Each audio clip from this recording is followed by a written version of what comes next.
வணக்கம் வணக்கம் ஃப்ரெண்ட்ஸ், நல்லா எப்படி இருக்கீங்க? நல்லா இருக்கீங்களா? டீ காஃபி சாப்பிட்டீங்களா? ரொம்ப ரொம்ப சந்தோஷம். நேற்று நானும் எங்கள் ஒய்ஃபும் ஒரு டிசிஷன் எடுத்துருந்தோம். அது உங்ககிட்ட சஜஷன் கேட்டிருந்தோம். இந்த மாதிரி ஒரு பிஸ்னஸ் ஸ்டார்ட் பண்ண போகிறதா. அந்த ஐடியா இல்லை, திடீர்னு தோணுச்சு. சரி, சும்மா தானே இருக்கிறோம். ஒய்ஃபு வேலைக்கு போகிறோம். நாங்கள் 27 வருஷம் வேலைக்கு போயிட்டோமா. பேரன் வேறு பிறந்துட்டான். அவனை பார்த்துக்கணும். அவனை பார்த்துக்கிறதுக்கு 3 பேர் தேவைப்படுது. நானும் பார்த்துக்கணும், மருமகனும் பார்த்துக்கணும், ஒய்ஃபும் பார்த்துக்கணும். மருமக கேக் பண்ண போயிட்டாங்கன்னா நான் பார்த்துப்பேன், ஒய்ஃப் வந்து சமைப்பாங்க. ஸோ கரெக்டாக இருக்கும். மாறி மாறி மாறி பார்த்து கரெக்டாக இருக்கே. இனிமேட்டாக வேலைக்கு போனால் சரிப்படாதுமா. யோசனை பண்ணோம். சரி, ஒரு பிஸ்னஸ் ஸ்டார்ட் பண்ணால் என்ன அப்படின்னு கேட்டிருந்தோம். ஏன்னா டவுட்டாக இருந்துச்சு. முதல்ல அவங்களை கேட்டுக்கலாம். ஏன்னா சப்போர்ட் அவங்க தான். அவங்க என்ன சொல்கிறாங்க பார்த்துட்டு நேற்று நாங்கள் பேசணும். அதுக்கு நிறைய பேர் சப்போர்ட் பண்ணியிருக்கீங்க. அனைத்து உள்ளவங்களுக்கும் நன்றி. திருச்சிலேருந்து நசீர், அப்புறம் நம்ம செந்தில்குமார் காமச்சாஸ் பிறந்திருக்கார் அவர், அப்புறம் நசீர், நிறைய பேர் லண்டன்லேருந்து பிரேம் பிரதர், அப்புறம் வந்து நிறைய பேர் எல்லாருக்கும் ரொம்ப ரொம்ப தேங்க்ஸ். வாட்ஸ்அப்பில் வந்தவங்க சொன்னவங்க எல்லாருக்கும் ரொம்ப ரொம்ப தேங்க்ஸ். ஒரு தைரியம் கிடச்சிருக்கு. ஃபஸ்ட்டு ஒரு 2 கிலோ ஸ்டார்ட் பண்ணலாம். 2 கிலோ தான், ஒரு 1/4 கிலோ, 1/2 கிலோ, 1 கிலோ கேட்கணும், டெலிவரி கொடுக்கலாம். போகிறத பார்த்துட்டு பண்ணலான்ட்டு ஒரு ஐடியா. அதான் சுத்தமாக அந்த ஐடியா இல்லை, ஒரு ஐடியா தான் கிடச்சிது உங்களால். நீங்கள் சப்போர்ட் என்ன சொல்லுவீங்களோ, எது சொல்லணும்னு நினச்சிருந்தேன். Right, okay. வீட்டிலேருந்து ஒரு பிஸ்னஸ் பண்ணலாமே. பெரிய அளவுனா கூட சும்மா சிம்பிளாக அழகாக பண்ணிட்டு போயிருக்கலாம் இல்லையா? இது வந்து ஹோம்மேடு. ஏற்கனவே நாங்கள் பண்ணுறது வந்து உங்களுக்கு தெரியும். நிறைய வீடியோஸ் போட்டிருக்கோம். எல்லா பருப்பும் போடுவோம், எல்லா பருப்பையும் போடுவோம். சீரகம், சோம்பு எல்லாத்தையும் போட்டு தான் நாங்கள் செய்வோம். எங்களுடைய குழம்பு மிளகாய்த்தூள் சும்மா கிளிக் பண்ணி பாருங்கள். சுரேஷ் பாபு குழம்பு மிளகாய்த்தூள்ட்டு வரும். சாரி, இன்னும் கோல்டு பயங்கரமாக இருக்குது. தொண்டை வலி, பேச முடியல. Right, okay. இன்றைக்கி ஈவினிங் 4:30 நெல்சன் மாணிக்கம்ல இருக்க மனநலம் குன்றிய ஸ்கூலில் நாங்கள் ஆசிரமத்தில் நான் வடிவேல் சேகர் எல்லாம் ஒரு சிம்பிளாக சின்னதாக ஒரு கலை நிகழ்ச்சியை நடத்தி அங்கே இருக்கிறவங்களுக்கு சாப்பாடு போகலான்ட்டு இருக்கும் ஒரு ஐடியா. இதை கொடுத்தது வந்து காயத்ரி சிஸ்டர் ரொம்ப ரொம்ப தேங்க்ஸ். அவங்களுடைய மாமனார் நினைவு நாள், அதை முன்னிட்டு அவங்க வந்து இந்த மாதிரி பண்ணலாம், பசங்களுக்கு பண்ணலாம். அவங்கள வந்து என்ன சொல்கிறது, கோயிலுக்கு போகிறது அது இதெல்லாம் பிடிக்காது அவங்களுக்கு. கோயிலுக்கு உண்டியில் போடுற பணத்தை வந்து பசங்களுக்கு பண்ணலாம் சொல்ல பேசியிருந்தோம்னா செம்ம ஒரு ஹெல்பிங் மைண்ட் அவங்களுக்கு. காயத்ரி சிஸ்டர் நம்ம வீட்டுக்கு வந்திருக்காங்க. சூரியன் ரொம்ப பிடிக்கும் அவங்களுக்கு. அவங்க இந்த ஐடியா கொடுத்தாங்க, ஒரு கலை நிகழ்ச்சியில் பண்ணிவிடுங்க, சாப்பாடும் போட்டுருங்க, நான் வந்து பணத்தை அமைச்சிடறாங்க. ரொம்ப ரொம்ப தேங்க்ஸ் சிஸ்டர். உங்களால் பசங்களும் சாப்பிடுவாங்க. கலை நிகழ்ச்சி நடத்தின நகர கலைஞர்களுக்கும் ஓரளவு கொஞ்சம் காசு கிடைக்கும் இல்லையா? ரொம்ப ரொம்ப தேங்க்ஸ்.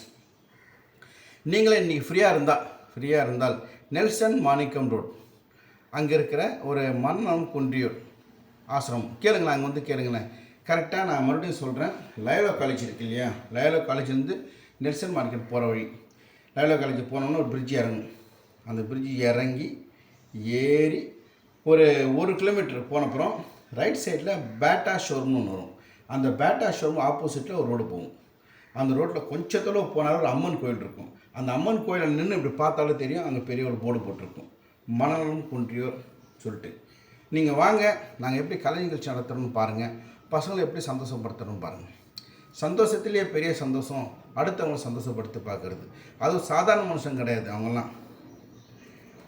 மனநலம் குன்றியோர் ஒரு இதில் பார்த்தேங்க, ஒரே இந்த விக்னேஷ் சிவனும் நயன்தாராவும் இருப்பாங்க. ஒருத்தர் கத்துவான், சென்டர் வந்து நார்மல் பீப்புளே கிடையாது. ஏன் அவ்வளோ பில்டப் அவர் பண்ணான்னு தெரியல. அவர் போட்டு கிழிச்சிட்டாங்க. அது மாதிரி என்ன கிழிச்சிட போகிறீங்க? நான் சொல்கிறது அவங்க வந்து நார்மலான கிடையாது, மன வளர்ச்சி கொண்டு அவங்களுக்கே ஹெல்ப் பண்ணுறது ஒரு கடவுளுக்கு பண்ணுறதுக்கு சமானம். அதுதான் உண்மை. சாப்பாடெல்லாம் போட்டுடலாம், சாப்பாடு போட்டுடலாம் செய்யலாம். அவங்க சிரிக்க வைக்கிறோம் பாருங்கள், டான்ஸ் ஆடி நம்ம கூட அவங்க டான்ஸ் ஆடுவாங்க. ஆமாம், அப்பா நல்லா கோல்டு பிடிச்சின்னு இருக்கு. இதற்கெல்லாம் முழு முதற் காரணம் சோடா.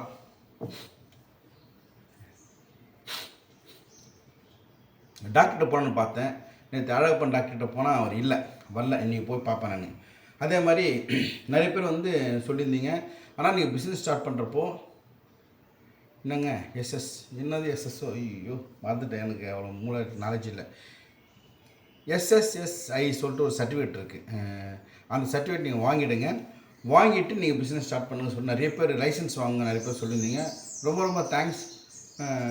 நம்மளுக்கு இதெல்லாம் தெரியாது. இப்போ நான் போட்டப்போ தான் தெரியுது, இதெல்லாம் கமெண்ட்ஸில் சொன்னப்போ தான் தெரியுது இதெல்லாம் நம்ம பண்ணுன்ட்டு. அது ஏதோ ஒரு சர்டிஃபிகேட்டுங்க எஸ்எஸ்ஐன்னு போட்டுருந்தானா சரி ஓகே. அது வந்து ஆன்லைனில் ஆர்டர் மருமக சொன்னாங்க, பையனும் சொன்னான் டாடி ஆன்லைனில் ஆர்டர் பண்ணிடலாம். ஆனால் அது வந்து பேன் கார்டு, ஆதார் கார்டு, டாக்டருடைய ஃபிட்னஸ் சர்டிஃபிகேட்டு, எனக்கு எந்த நோயும் இல்லை, அந்த மாதிரி நல்லா இருக்கேன் சொல்லிட்டு ஆரோக்கியமாக இருக்கேன் சொல்லிட்டு ஒரு சர்டிஃபிகேட்டு, அதை வாங்கி முறைப்படியாக ஆன்லைனில் அப்ளை பண்ணால் அந்த சர்டிஃபிகேட் நம்பர் கிடச்சிரும். அந்த நம்பர் போட்டு நீங்கள் பிஸ்னஸ் ஸ்டார்ட் பண்ணுங்கள், ஃப்யூச்சரில் ப்ராப்ளம் வராமல் வராது அது சொன்னாங்க. சரி அப்படியே ஃபாலோ பண்ணிட்டுருக்கோம். நீங்கள் என்ன சொல்கிறீங்க கரெக்டு தானே? நீங்களும் நிறைய பேர் சொல்லிக்கிறீங்க. ஆனால் ப்ராப்பராக பண்ணீங்க, சர்டிஃபிகேட் வாங்குன்ட்டு அது வாங்கி தான் பண்ண போகிறோம். வீட்டில் பண்ணுறதால கொஞ்சம் நீட்டாக பண்ணணும், ஓகேங்களா? அதே மாதிரி என்ன சொன்னார் ஒருத்தர் பிரதரு, நீங்கள் மிளகாத்தூள் அரைக்கிறப்போ அங்கே அரைக்கிறவங்கிட்ட சொல்லிவிடுங்க, வியாபாரத்துக்குன்னு சொல்கிறேங்க. அப்போ தான் கரெக்டாக அந்த இப்படி தட்டுவாங்க, இல்லாட்டி ஒரு கால்வாசி உள்ளே நிற்க வச்சுருவாங்க. இதெல்லாம் இப்போ தான் தெரியும் எனக்கு. இந்த பூரா அங்கே சொல்கிறாங்க பிஸ்னஸ்னால் அவங்க தனியாக ஃபுல்லாக உதறிடுவாங்க, வீட்டுனா கொஞ்சம் எடுத்துருவாங்கன்ட்டு. அப்படியா உங்களுக்கு அப்படியே நடந்திருக்கு? அதுனா ரைட், ஓகே ஓகே. டைம் தான் பார்க்குறேன், ரொம்ப நேரம் ஆச்சுன்னா உங்களுக்கு போயிடுச்சு. இதுக்கு அடுத்து என்ன ப்ராசஸ்னால் கொரியர். லோக்கலில் வந்து சென்னை வந்து ஜஸ்ட்டு விசாரித்தேன், ஃப்ரெண்ட் ஒருத்தர் இருக்கார் எஸ்டி கொரியர்ன்ட்டு. சென்னையில் வந்து எங்கேருந்தான் டெலிவரி பண்ணுறதுக்கு 40 ருபீஸு. அப்புறம் வந்து தமிழ்நாடு லெவலில் வந்து 80 ருபீஸ் சொன்னார் அவர் எஸ்டி கொரியர். டிடிசினா ஜாஸ்தி ஆகுது, அதையும் நம்ம பார்க்கணும். அந்த கொரியர் சார்ஜஸ் நான் சொல்லிட்டேன். கொரியர் சார்ஜஸ் வந்து அவங்க நம்ம சப்ஸ்கிரைபரோ இல்லாட்டி நம்ம வாங்குற கஸ்டமர்கிட்டையோ நம்ம வாங்க வேண்டாம், நம்ம காசுலேயே கொரியர் பண்ணிடலாம். முதல்ல அது மாதிரி பண்ண இல்லையா? அதுக்கப்புறம் நான் நல்லா போனப்புறம் சொல்லிடலாம் இந்த மாதிரி பாதி பண்ணிக்கலாம், கொரியர் சார்ஜஸ் பண்ணிக்கலான்ட்டு. எடுத்தோடனே ப்ராஃபிட் மைண்டில் போகக்கூடாது இல்லையா? அது ஒரு சந்தான். இது என்னோடய ஐடியா. நீங்கள் என்ன சொல்கிறீங்க? ஒன்றும் இல்லை, ஒரு 15 கிலோமீட்டருக்குள்ளே இருந்துச்சுன்னா நான் டூரில் டெலிவரி கொடுத்துருவேன். ஆனால் சுரேஷ் அண்ணா நான் இங்கே தான் பள்ளிக்கரணை இருக்கேன், மேடவாக்கத்தில் இருக்கேன், சைதாப்பேட்டில் இருக்கேன், தேரம்பேட்டில் இருக்கேன், ஆழ்வார்பேட்டில் இருக்கேன், அரவுண்டு தாம்பரத்தில் இருக்கேன், அந்த மாதிரி இருக்கிறவங்க என்கிட்ட சொன்னீங்கன்னா நானே வந்து வீட்டில் டெலிவரி கொடுத்துருவேன். ஒன்ஸ் நீங்கள் அந்த குழம்புத்தூள் செஞ்சு சாப்பிட்டு பாருங்கள். வீட்டில் நீங்கள் பண்ணுற மாதிரி தான். நிறைய பேர் ஆச்சி குழம்புத்தூள் பேர் சொல்லக்கூடாது இல்லையா? சாரி மன்னிச்சிருங்க. அந்த மாதிரி கடை வந்து படம் டார்க்காக இருக்கும், பார்த்துருப்பீங்க. நிறைய பேச்சுலர்ஸ் பசங்க அந்த மாதிரி கடையில் வாங்கி செய்கிறாங்க. கொஞ்சம் கஷ்டமாக காரமாக இருக்கும். ஆனால் நம்மளது வந்து ஒன்ஸ் நீங்கள் செஞ்சிட்டிங்கன்னா அது குழம்புக்கும் பூண்டு குழம்புக்கும் நல்லாயிருக்கும், கறி குழம்புக்கும் நல்லாயிருக்கும், சிக்கன் குழம்புக்கும் நல்லாயிருக்கும், எல்லாத்துக்கும் நல்லாயிருக்கும். நான் வந்து மேக்ஸிமம் 2 வெங்காயம் 2 தக்காளி 2 பச்சை மிளகா போட்டு தான் இந்த குக்கிங்கே பண்ணுறது.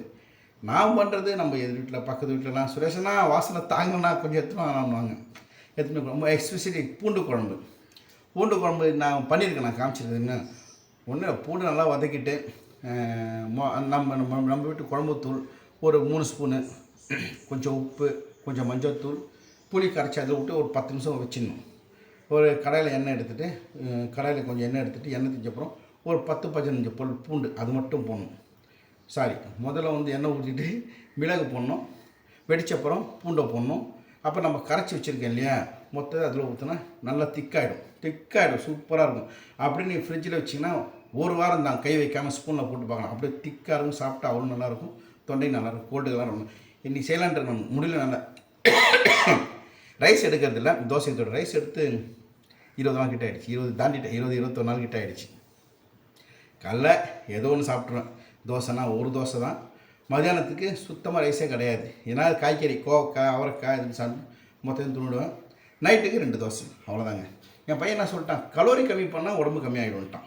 நீங்கள் வாக்கிங் போங்க, எக்ஸசைஸ் பண்ணுங்கள், கலோரி கம்மி பண்ணணும். எனக்கு என்னோடய ஹைட் வெயிட்டுக்கு ஒரு நாளைக்கு 1800 கலோரி தேவைப்படுது. நீங்கள் 1000 கலோரி சாப்பிடுங்க, அந்த 800 கலோரி ஆட்டோமேட்டிக்காக பான் ஆகும். அவன் எக்ஸசைஸ் பண்ணி தான் இருக்கான். சரி ஓகே. எனவே ரொம்ப ரொம்ப ரொம்ப தேங்க்ஸ்.